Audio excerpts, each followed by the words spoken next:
K മാണിയെയും Thomas ഐസക്കിനെയും പോലെ വലിയൊരു സാമ്പത്തിക വിദഗ്ധൻ എന്ന പേരൊന്നും മുമ്പ് ബജറ്റ് അവതരിപ്പിക്കുന്നതിന് മുമ്പ് ഇല്ലാത്ത ഒരാളായിരുന്നു താങ്കൾ. പക്ഷേ 4 വർഷം ബജറ്റ് അവതരിപ്പിച്ചു, 5-ാം വർഷത്തിലേക്ക് പോകുന്നു.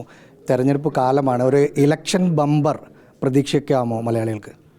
ഇലക്ഷൻ ബമ്പർ സാധാരണ അങ്ങനെ ബമ്പർ വാരിക്കോരി പറയുന്നവരല്ല ഇടതുപക്ഷം. പക്ഷേ ജനങ്ങൾക്ക് പരമാവധി കാര്യങ്ങൾ ചെയ്യാൻ വേണ്ടിയിട്ട് എല്ലാ ബഡ്ജറ്റും ശ്രമിച്ചിട്ടുണ്ട്. ഈ ബഡ്ജറ്റിലും കേരളത്തെ കൂടുതൽ മുന്നോട്ട് കൊണ്ടുപോകാൻ പറ്റുന്ന എല്ലാ വിഭാഗങ്ങൾക്കും അവരുടെ കാര്യങ്ങൾ സംരക്ഷിക്കുന്ന ബഡ്ജറ്റായിരിക്കും. കേന്ദ്രം സാമ്പത്തികമായി വരിഞ്ഞു മുറുക്കുകയാണ് നമ്മളെ. എങ്കിലും ഇടത് സർക്കാർ വന്നപ്പോൾ പറഞ്ഞത് 2500 രൂപയാണ് ക്ഷേമ പെൻഷൻ പ്രകടന പത്രികയിൽ ഉണ്ടായിരുന്നത്. അതാകാൻ ഇനിയും ഒരു 500 രൂപ ബാക്കിയുണ്ട്. ക്ഷേമ പെൻഷൻ മാത്രമല്ലല്ലോ, ക്ഷേമ പെൻഷൻ പറയുന്ന സമയത്ത് ഞാൻ മന്ത്രിയാവുന്ന സമയത്ത് നമുക്ക് ഒരു വർഷം കിട്ടിക്കൊണ്ടിരുന്ന 19,000 രൂപ ഡെഫിസിറ്റ് ഗ്രാൻറ്റ്, 19,000 കോടി രൂപ റവന്യൂ ഡെഫിസിറ്റ് ഗ്രാൻറ്റ്, 12,000 കോടി രൂപ GST കോമ്പൻസേഷൻ, GSTPയുടെ 4% ബോറോയിങ്, ഇങ്ങനെയുള്ള കാര്യങ്ങളെല്ലാം കൂടി ഉണ്ടായിരുന്നു. അതെല്ലാം വെട്ടിക്കുറച്ചതിൻ്റെ ഭാഗമായിട്ട് നമുക്ക് 5 വർഷം കൊണ്ട് 2.5 ലക്ഷം കോടി രൂപയാണ് നഷ്ടപ്പെട്ടത്. അത്രയും നഷ്ടപ്പെട്ട സ്ഥലത്ത് ഇതൊന്നും ഇല്ലാഞ്ഞപ്പോൾ 18 മാസക്കാലം കൊടുക്കാതിരുന്ന പഴയ ചരിത്രമുണ്ട്. ആ ഒരു സ്ഥിതിയിൽ നിന്ന് ഇടയ്ക്ക് വലിയ ബുദ്ധിമുട്ട് വരുത്തിയപ്പോൾ 5 മാസത്തെ കുടിശ്ശിക ഉൾപ്പെടെ വന്നെങ്കിലും അതെല്ലാം കവർ ചെയ്ത് 2,000 രൂപയാക്കി. ഇപ്പോൾ അതത്ര ചെറിയ കാര്യമാണെന്ന് ഞാൻ കരുതുന്നില്ല. ജനങ്ങൾക്കും അതറിയാം. സ്ത്രീ സുരക്ഷാ പദ്ധതി അടക്കമുള്ള പല കാര്യങ്ങൾക്കും പുതുതായിട്ട് പെൻഷൻ ഏർപ്പെടുത്തി ചെയ്തിട്ടുണ്ട്. അപ്പോൾ 1 കോടി ആളുകൾക്ക് വിവിധ സാമൂഹ്യക്ഷേമ പരിപാടികൾ നമ്മൾ കൊടുക്കുന്നുണ്ട്. അപ്പോൾ അതെല്ലാം നന്നായി കൊടുത്ത് മുന്നോട്ട് പോകും. അത് കൂടുതൽ സുരക്ഷിതമാക്കാൻ വേണ്ടിയിട്ടുള്ള പ്രവർത്തനങ്ങളുണ്ടാവും. ഇനി അത് ഉയർത്തുക എന്നത് സാമ്പത്തികമായ വലിയ വെല്ലുവിളിയാണ്. ഞാൻ ഒരു കാര്യം മാത്രമല്ല, ഇപ്പോൾ ഒരു വിഷയം മാത്രമല്ല. കാരണം നമ്മൾ സ്ത്രീ സുരക്ഷാ പദ്ധതി എന്ന് പറഞ്ഞാൽ 30 ലക്ഷം പേർക്കാണ് പുതുതായിട്ട് കൊടുക്കുന്നത്.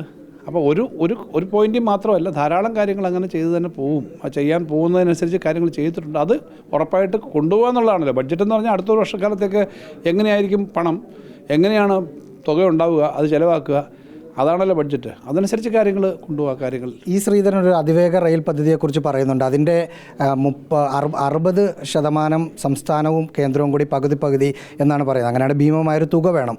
അതിനെക്കുറിച്ച് എന്തെങ്കിലും പൈസ വകയിരുത്തുന്നു? ആ പദ്ധതിയുടെ ഡീറ്റെയിൽസ് നമുക്കറിയില്ല.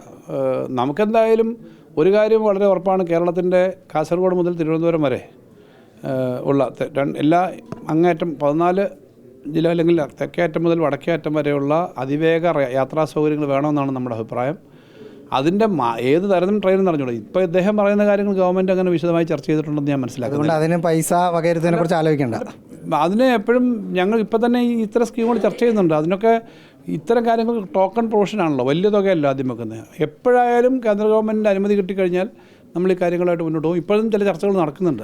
പല മോഡലുകളെ പറ്റി, RRTS പോലുള്ള പല മോഡലുകളെ പറ്റി ചില ചർച്ചകൾ നടക്കുന്നുണ്ട്. ഈ ശമ്പള പരിഷ്കരണത്തിന് കമ്മീഷനെ വെച്ചിട്ട് ഇനി കൊടുക്കൽ നടക്കുന്നുണ്ടോ, അതോ സർക്കാർ പ്രത്യേകമായി അതിൻ്റെ ഒരു പ്രഖ്യാപനം? അത് ബഡ്ജറ്റിൽ തന്നെ പറയണമെന്നില്ലല്ലോ. കാര്യങ്ങൾ ബഡ്ജറ്റിൽ തന്നെ പറയണമെന്നില്ല. എന്തായാലും ശമ്പളം പരിഷ്കരിക്കുന്നതും DA മൊത്തം കൊടുത്തു തീർക്കുന്നതും ഒക്കെ അവരുടെ അവകാശമാണെന്നുള്ള സമീപനം സർക്കാർ പറഞ്ഞിട്ടുണ്ട്. കഴിഞ്ഞ സമയത്തെ ഏകദേശം 30,000 കോടിയോളം കുടിശ്ശിക കൊടുത്തു തീർത്തത് ഇപ്പോഴാണ്, ഈ സമയത്ത് ഞാൻ ധനകാര്യമന്ത്രി ആയതിനു ശേഷമാണ്. അപ്പോൾ എപ്പോഴും ഏത് സമയത്തും അങ്ങനെ ഇത് ഈ ബുദ്ധിമുട്ട് വരുമ്പോൾ മുഴുവനും ഒരുമിച്ച് കൊടുക്കുകയല്ല, ഘട്ടം ഘട്ടമായി കൊടുക്കുന്ന പതിവ് പണ്ടും ഉണ്ടായിട്ടുണ്ട്. ഈ താങ്കൾ വരുന്നതിന് മുമ്പുള്ള ബജറ്റ് പ്രസംഗത്തിൽ കവിതകൾ, ശ്രീനാരായണ ഗുരുവിനെ പോലുള്ള ആളുകളുടെ കോട്ട്സ് ഒക്കെ ഉണ്ട്. താങ്കൾ വന്നപ്പം അത് കണ്ടില്ല. അതെന്ത് പറ്റി? അല്ല, അതൊന്നും അങ്ങനെ വ്യത്യാസമൊന്നുമില്ല. കാര്യങ്ങൾക്കൊന്നും വലിയ വ്യത്യാസമൊന്നുമില്ല. കാര്യങ്ങൾ പറയുന്നുണ്ട്. ശമ്പള പരിഷ്കരണം, ക്ഷേമ പെൻഷനിലൊക്കെ എന്താണ് സംഭവിക്കുമെന്ന് വിട്ടു പറഞ്ഞിട്ടില്ല. പക്ഷേ ചില സൂചനകൾ അദ്ദേഹത്തിൻ്റെ വാക്കുകളിലുമുണ്ട്. വീഡിയോ ജേർണലിസ്റ്റ് മനു ബാലകൃഷ്ണനൊപ്പം reporter Rahees Rasheed, in reporter, Thiruvananthapuram.